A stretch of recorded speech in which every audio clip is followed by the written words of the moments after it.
வணக்கம் மத்தோட. கோவையில் கவுன்சிலரோட மீட்டிங். அந்த கவுன்சிலர் மீட்டிங்கில் நம்ம காங்கிரஸ் சார்ந்த ஒரு கவுன்சிலர் இருக்கிறாங்கல்ல, அக்கா ஐயோ ஐயோ ஐயோ ஏன் மேலே கை வைக்கிறீங்க, விஜய் சார் இது தெரிஞ்சா என்ன ஆகும் தெரியுமா, தூக்கி உள்ள வச்சிருவாங்க அப்படின்னு சொல்லி சேலையெல்லாம் உருவி போட்டு ஏய் வாங்கடா ஒத்திக்கு மோதிப்படுறா அப்படின்னு மாரி நம்ம அக்கா காங்கிரஸோட கவுன்சிலர் வந்து பர்ஃபார்ம் பண்ணிக்கிறாங்க. அவங்க எதனால கோவப்பட்டாங்க, கோவப்படுறதுக்கான காரணம் என்ன, எதனால சண்டை போட்டாங்க, அதை பற்றி இந்த வீடியோவில் பார்ப்போம். வாங்க வீடியோக்குள்ள போவோம். கோவை நகராட்சி இப்போ வந்து சென்னை மாநகராட்சின்னு சொல்லுவாங்களா, அந்த மாதிரி வந்து கோவையில் பார்த்தோன்னா கவுன்சிலர் மீட்டிங். அதாவது பார்த்தோன்னா அந்தந்த ஏரியாவில் வந்து என்ன பிரச்சனை, தண்ணி பிரச்சனை, கரண்ட் சரியாக வரல, இதெல்லாம் வந்து கண்காணிக்கக்கூடிய, இதெல்லாம் வந்து பார்க்கக்கூடிய ஒரு கண்ட்ரோல் தான் பார்த்தோன்னா இந்த கவுன்சிலர் கண்ட்ரோல். அவங்களோட பார்வையில் தான் இது எல்லாமே இருக்கும். அவங்க தான் அதெல்லாம் பார்த்துப்பாங்க. அது மக்களுக்கு தண்ணி வரலன்னா உடனே போய் செஞ்சு கொடுப்பாங்க. அந்த பகுதியில் உள்ள மக்களுக்கு வந்து நல்லது செய்யறதுக்காக கவுன்சிலர்ஸ் இருப்பாங்களா, அப்போ இவங்கெல்லாம் ஒன்று சேர்ந்து ஒரு மீட்டிங்கு. அதை பார்த்தோன்னா இப்போ நம்ம அசம்பிளி இருக்கிற சட்டசபை அந்த மாதிரி தான் வந்து அவங்களும் வந்து நடத்துவாங்க. மந்த்லி 1 டைம் இல்லைன்னா 6 மாதத்துக்கு 3 முறை அந்த மாரி வச்சு பண்ணுவாங்க. அந்த மாதிரி பார்த்தோன்னா இப்போ ஒரு வந்து மீட்டிங் நடந்திருக்கு. அந்த மீட்டிங்கில் பார்த்தோன்னா அதிமுக சார்ந்தவங்களும் திமுக சார்ந்தவங்களும் பார்த்தோன்னா மக்களுக்கு இந்த பிரச்சனை இருக்குங்க, அதாவது பார்த்தோன்னா தண்ணி வர மாட்டேங்குது அப்படின்னு பாதகை எடுத்துட்டு வந்திருக்காங்க. உள்ள வரும்போது இதை பார்த்துட்டு நம்ம காங்கிரஸ் அக்கா சும்மா இருப்பாங்களா? அதாவது என்னன்னா, காங்கிரஸ் மீது நமக்கு ஒரு மரியாதை இருந்து ஒரு காலத்தில் ஒன்ஸ் அப்பான டைம். ஏன்னா ராகுல் அது இந்தியா வந்து பார்த்தோன்னா ஒரு சங்கி கையில் போயிடுச்சு.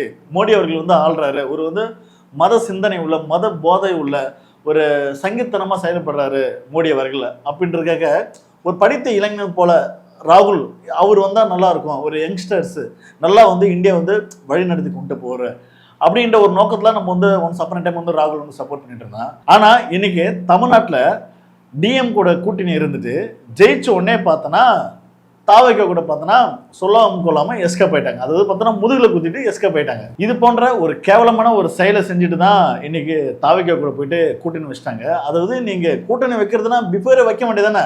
ஏன்னா ஒரு காலத்தில் வந்து தாவைக்கு ஜெயிக்காது, வெற்றி பெறாது, இது வந்து வீணா போன ஒரு கட்சின்னு சொல்லிட்டு டிஎம்கே கூட கூட்டணி வச்சாங்க.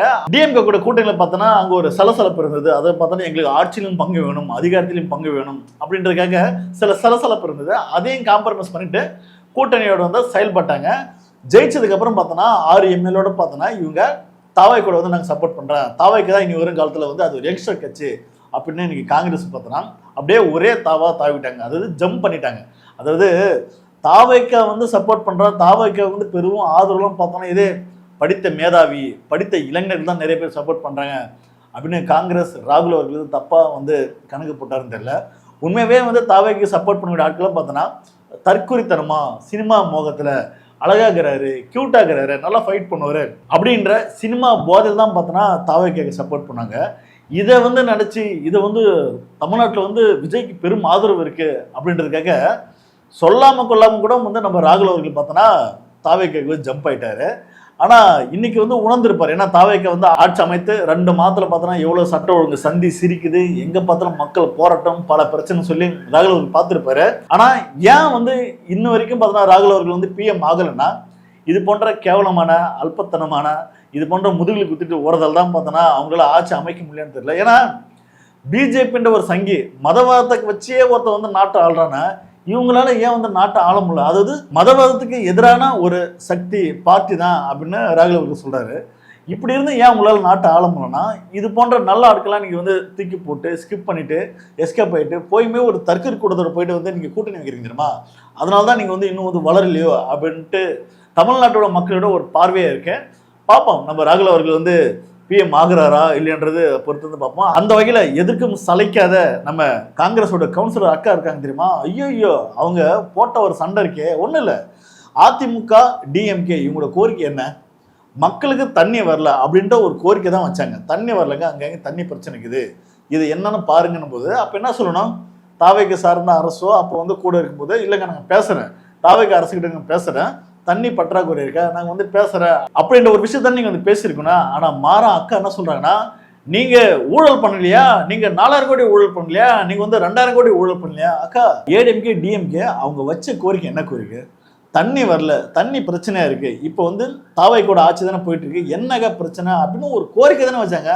அந்த கோரிக்கைக்கு பதில் சொல்ல தெரியாமல் நீங்கள் ஊழல் பண்ணியிருக்கீங்க, என்ன பதில்? அதுக்காக அக்கா பார்த்தனா அப்படியே சாரியை சும்மா வலிச்சு கட்டின, ஏய் நான் யாரையும் விட மாட்டேன் அப்படின்னு சொல்லி அக்கா பார்த்தோன்னா அசம்பிளியில் சண்டை போட்டு பயங்கர பெர்ஃபார்ம் பண்ணிக்கிறாங்க. அது மட்டும் இல்லாம வெளியில வந்து மீடியா சந்திப்பு, நாங்க கரெக்ட் பண்ணாத கை பாத்தீங்களா அப்படின்னு அக்கா வந்து ஒரு ஃபயர் விடுற விதமா வந்து பேசியிருக்காங்க. அவங்க என்ன பேசுறாங்கன்றது முதல்ல பார்த்துட்டு பேசுவோம்.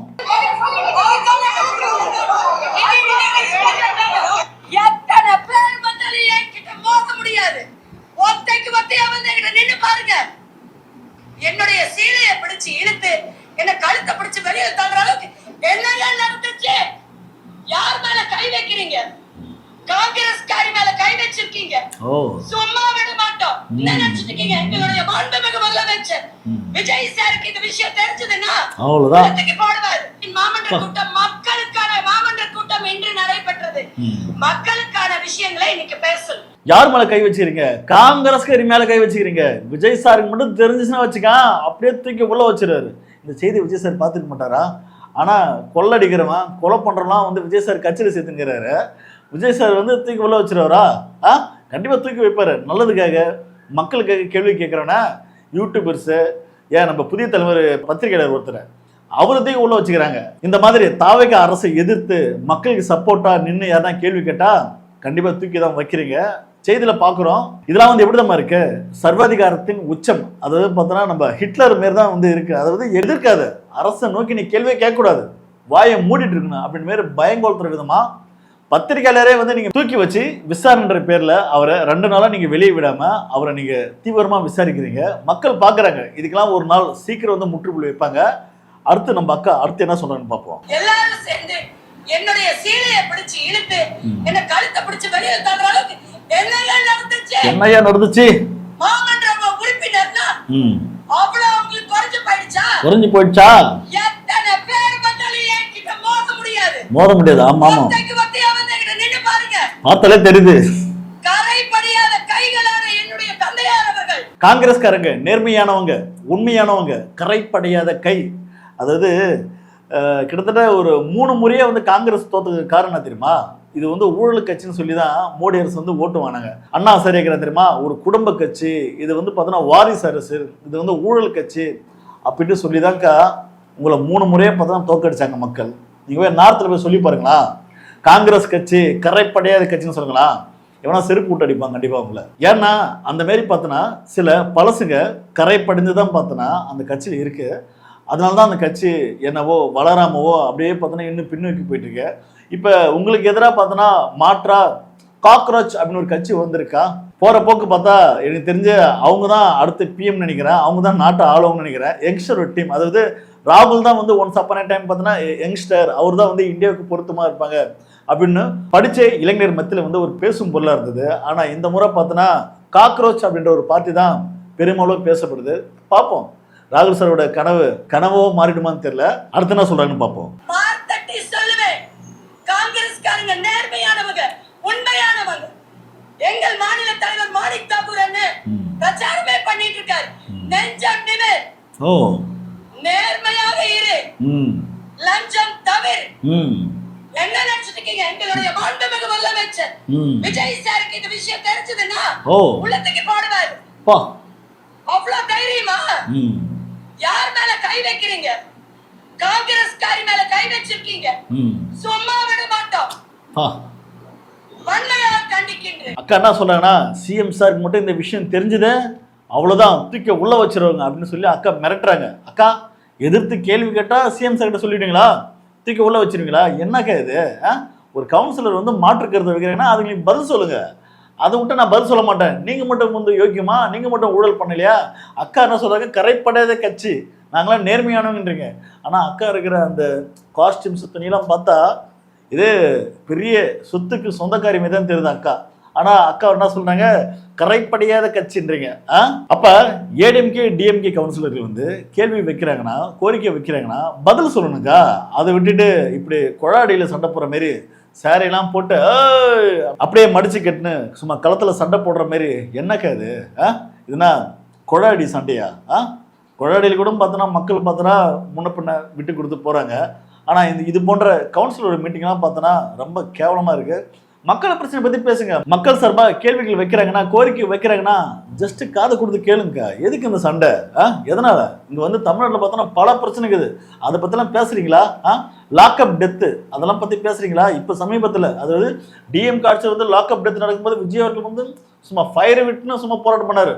நோ சாரிலாம் கேட்காதீங்க. அது வந்து சிஎம் சார் வந்து சாரி கேட்டார் அந்த ஃபேமிலிக்கு.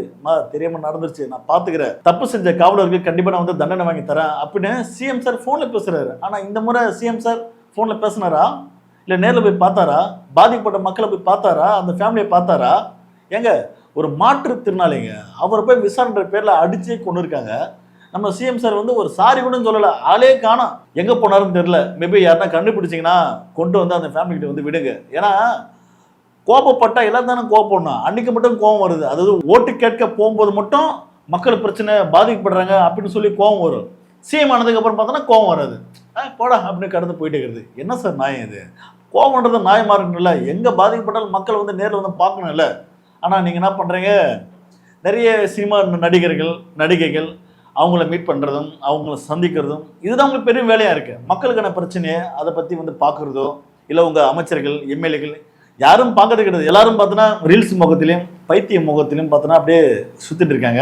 வீடியோ ரீதியா அக்காவுக்கு ஒரு கோரிக்கை வைக்கிறேன். அக்கா, தாவைக்கா கூட வந்து ஆட்சி அமைச்சிட்டாங்க, நாங்கள் வந்து அவங்களோட கூட்டணி வச்சுட்டோம், கள்ள கூட்டணி வச்சுட்டோம், அதுக்காகவே நாங்கள் பார்த்தோன்னா எங்களை யாரும் வந்து தொட முடியாது, தொட்டு பாருங்கடா அப்படின்னு வீரவசனம் பேசுறதை விட்டுட்டு மக்களுக்காக மக்கள் கலப்பணிக்காக வாங்க வேலை செய்யுங்க. மக்களை வந்து எதிர்பார்க்குறாங்க.